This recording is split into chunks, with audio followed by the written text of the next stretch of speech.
तो भैया फिर से स्वागत है तुम्हारा हमारे चैनल में जिसका नाम है मेडिकल का ज्ञान। आज का हमारा टॉपिक है uterine polyps. Uterine polyps medical surgical nursing में नर्सिंग सेकंड में का एक टॉपिक है। रिप्रोडक्टिव सिस्टम एक टॉपिक है, उसका एक क्या है सब टॉपिक है, उसमें एक क्या है डिजीज़ कंडीशन है। तो इसमें होता क्या है यूटेराइन पॉलिप्स में, तो जैसा कि आप डायग्राम में देख पा रहे हैं, एक पॉलिप है यानी क्या है एक सेल्स एंड टिश्यूज़ का क्या बन गया है, एक पॉलिप बन गया है। ठीक है, तो यही कंडीशन कहाँ हो जाती है, यूट्रस में हो जाती है, यूट्रस की इनर कैविटी में हो जाती है, उसकी लाइनिंग पर हो जाती है। ठीक है, तो इसी कंडीशन को हम क्या कहते हैं, यूट्राइन पॉलिप्स कहते हैं। बात करें इसकी डेफिनेशन के बारे में तो सबसे छोटी वीडियो होने वाली है, लेकिन होगी इफेक्टिव वीडियो होगी। ठीक है, और ये जो वीडियो है ये आपको वर्ड टू वर्ड मीनिंग से बताई जाएगी। ठीक है, आप इसके नोट्स ले सकते हैं, स्क्रीनशॉट कृपया ना लें, नहीं तो आपको फिर दोबारा चीज़ों को समझना पड़ेगा। आप एक ही बार वीडियो देख लें और हैंड टू हैंड नोट्स लेते चलें, तभी आपको जो है अच्छे से समझ में आएगा और आपको जो है हर एक चीज़ का मीनिंग भी पता चल जाएगा। ठीक है, बात करते हैं डेफिनेशन के बारे में। तो डेफिनेशन क्या है, uterine polyps are small flat bumps soft tissue growth inside the uterus. ठीक है, देखो यूट्राइन पॉलिप्स क्या है, स्मॉल फ्लैट बम्प्स हैं। क्या है, स्मॉल यानी छोटे छोटे, फ्लैट बम्प्स हैं। ठीक है, यानी उभरे हुए से कुछ बम्प्स हैं। ठीक है, जो कि किसकी वजह से होते हैं, तो सॉफ्ट टिश्यू की ग्रोथ हो जाती है। कहाँ पर, यूट्रस में। यूट्रस में जब क्या होता है सॉफ्ट टिश्यू की ग्रोथ हो जाती है तो वो क्या बन जाते हैं, एक बम्प टाइप का बन जाता है, छोटा सा एक बम्प टाइप का बन जाता है, जिसको ही हम क्या कहते हैं, यूट्राइन पॉलिप्स कहते हैं। ठीक है, इजी था। ठीक है भैया, नेक्स्ट हम बात करते हैं इसकी एटियोलॉजी के बारे में। तो एटियोलॉजी क्या होंगी, यानी ऐसे कौन कौन से कारण हैं जिनकी वजह से क्या है यूट्राइन पॉलिप्स हो सकता है। तो भैया देखो, पहले तो क्या है अननोन कॉज है इसका। ठीक है, हमें इसका एक पर्टिकुलर कारण नहीं पता है कि किसकी वजह से जो है यूट्राइन पॉलिप्स होता है। ठीक है, नेक्स्ट इसमें इम्बैलेंस ऑफ एस्ट्रोजन लेवल। ठीक है, अगर क्या होता है एस्ट्रोजन हार्मोन का लेवल बढ़ जाता है वुमेन के ब्लड में, ठीक है, तब ये कंडीशन जो है हो सकती है। ठीक है, पेशेंट को ये कंडीशन देखने को मिल सकती है। नेक्स्ट है, अगर वुमेन की एज क्या है 40 to 50 ईयर्स है। ठीक है, 40 to 50 ईयर्स की वुमेन है तो उस वुमेन को देखने को मिल सकते हैं।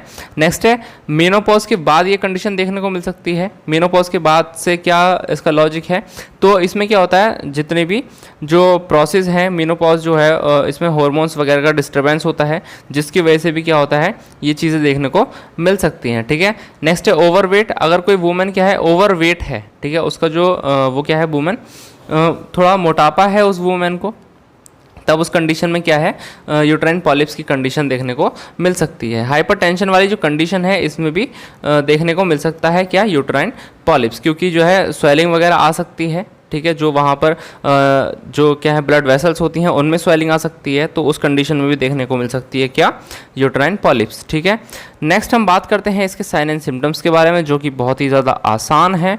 तो ट्रबलिंग टू गेट प्रेग्नेंट, देखो सीधी सी बात है, अगर क्या है वुमेन में यूट्राइन पॉलिप्स हुआ है यानी यूट्रस के अंदर पॉलिप्स बन गए हैं, तो वो स्पर्म को ओवा से मिलने में क्या करेंगे, बैरियर पैदा करेंगे। ठीक है, एक बैरियर का काम करेंगे। यूट्राइन पॉलिप्स जो है स्पर्म को ओवम से मिलने नहीं देगा, तो इससे क्या होगा, जो वुमेन है वो क्या नहीं हो सकती है, प्रेग्नेंट होने में उसको दिक्कत आएगी। ठीक है, वुमेन को प्रेग्नेंट होने में दिक्कत आती है।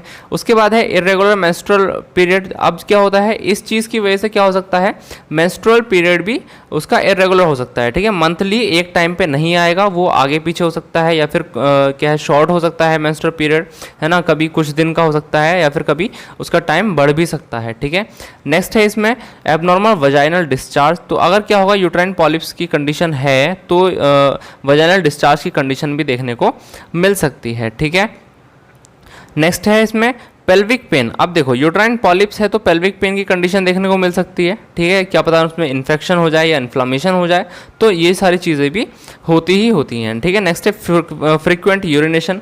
अब क्या होगा, जो वुमेन है उसको ऐसा लगेगा जैसे उसको बार बार यूरिन आ रहा है। ठीक है, उसको क्या होगा, यूरिनेशन होगा। ठीक है, बार बार उसको यूरिन आएगा। ठीक है, नेक्स्ट है इसमें हैवी मेंस्ट्रुअल ब्लीडिंग, और जो मेंस्ट्रुअल ब्लीडिंग है वो भी बहुत ज़्यादा हैवी हो सकती है यूट्राइन पॉलिप्स की वजह से। ठीक है, नेक्स्ट हम बात करेंगे कि इसके डायग्नोस्टिक इवैल्यूएशन क्या है, डायग्नोसिस के बारे में कि हम कैसे पता लगाते हैं। तो हिस्ट्री कलेक्शन करेंगे। ठीक है, ये कॉलेज लिख दिया है ठीक है, ये कलेक्शन है यहाँ पे, ठीक है। तो हिस्ट्री कलेक्शन कर सकते हैं हम, फिजिकल एग्जामिनेशन करेंगे, ठीक है, बॉडी को हेड टू टू एग्जामिनेशन करेंगे और उसका पेल्विक एग्जामिनेशन करेंगे, ठीक है, पेल्विक एरिया में एग्जामिनेशन करेंगे, ठीक है, वजाइनल एग्जामिनेशन करेंगे, यूट्राइन एग्जामिनेशन करेंगे, ठीक है। नेक्स्ट है हिस्टेरोस्कोप। अब देखो हिस्टेरोस्कोप क्या होता है, तो अ डिवाइस, हिस्टेरोस्कोप क्या होती है, एक डिवाइस होती है जिसमें क्या करते हैं, हिस्टेरोस्कोप होता है जिसको अंदर इंसर्ट किया जाता है वजाइनस के थ्रू, सर्विस के थ्रू अंदर इंसर्ट किया जाता है, जिससे यूट्रस में पॉलिप्स को हम देख सकते हैं। नेक्स्ट इसमें एंडोमेट्रियल बायोप्सी हम कर सकते हैं। तो एंडोमेट्रियल बायोप्सी जो है वो पता लगाएगी कि जो लंप है, सॉरी जो क्या है बम्प है वो कैसा है, वो कोई ट्यूमर वगैरह या फिर कैंसर का बम्प तो नहीं है, ठीक है। नेक्स्ट है इसमें ट्रांसवेजाइनल अल्ट्रासाउंड। तो हम क्या कर सकते हैं, ट्रांसवेजाइनल अल्ट्रासाउंड भी कर सकते हैं, ठीक है। इसमें हम क्या करते हैं, वजाइना के थ्रू एक अल्ट्रासाउंड जो डिवाइस होती है उसको इंसर्ट कराया जाता है और जो है अल्ट्रासाउंड की रेंज से उसको देखा जाता है कि जो कंडीशन है वो कैसे है, ठीक है, जो कंडीशन है, जो पॉलिप्स हैं वो कहाँ कहाँ पर प्रेजेंट है, ये सारी चीज़ें उसमें देखी जाती हैं। नेक्स्ट हम बात करें इसके मैनेजमेंट के बारे में, तो इसका मैनेजमेंट सीधा सा कुछ नहीं होगा, हार्मोनल मेडिकेशंस प्रोवाइड करानी है, क्योंकि किस वजह से हो रहा था, हार्मोन्स की वजह से, एस्ट्रोजन का लेवल है उसकी वजह से भी हो रहा था, ठीक है। तो इसमें प्रोजेस्टिन हार्मोन मेडिकेशन में हम प्रोजेस्टिन देंगे, ठीक है। नेक्स्ट है इसमें डायलेशन एंड क्यूरेटेज हम कर सकते हैं। डायलेशन क्यूरेटेज में हम क्या करते हैं, तो एक कंडीशन होती है जिसमें सर्विक्स को डायलेट किया जाता है और जो भी अंदर टिश्यू वगैरह होते हैं, जो भी एक्स्ट्रा टिश्यू वगैरह होते हैं उसको रिमूव कर दिया जाता है, ठीक है। नेक्स्ट है हिस्टेरेक्टमी कर सकते हैं। हिस्टेरेक्टमी क्या होता है, तो रिमूवल ऑफ यूट्रस, ठीक है, यूट्रस को पूरी तरह से ही रिमूव कर देना। अगर क्या है पॉलिप्स बहुत ज़्यादा हैं, ठीक है, तो उसको क्या है क्योर करना बहुत ज़्यादा मुश्किल होता है, इसलिए क्या कर देते हैं हम इसको जो भी हमारा यूट्रस होता है, जो भी वुमेन का यूट्रस होता है उसको रिमूव कर देते हैं, ठीक है। नेक्स्ट है लेप्रोटमी। लेप्रोटमी क्या होता है, तो एक ऐसी कंडीशन होती है जिसमें खोल कर देखा जाता है, ठीक है, यूट्रस वाला जो पार्ट होता है उसको, उसमें एक इंसिजन लगाया जाएगा, ठीक है, और खोल कर देखा जाएगा वहाँ पर कि जो पॉलिप्स हैं वो कहाँ पर है, उसको फिर रिमूव किया जाएगा, ठीक है। तो ये सारी चीज़ें होती हैं लेप्रोटॉमी में, सॉरी ये सारी चीज़ें होती हैं किसमें, यूट्राइन पॉलिप्स में, ठीक है। उम्मीद करता हूँ ये वीडियो आपको पसंद आई होगी। बहुत शॉर्ट वीडियो है, छोटी वीडियो है, आप इसके नोट्स ले सकते हैं। ऐसी ही और भी वीडियोस के लिए हमारे चैनल को सब्सक्राइब करें। वीडियोस के अपडेट के लिए आप हमारे इंस्टाग्राम पेज मेडिकल का ज्ञान को भी फॉलो कर सकते हैं। Thank you.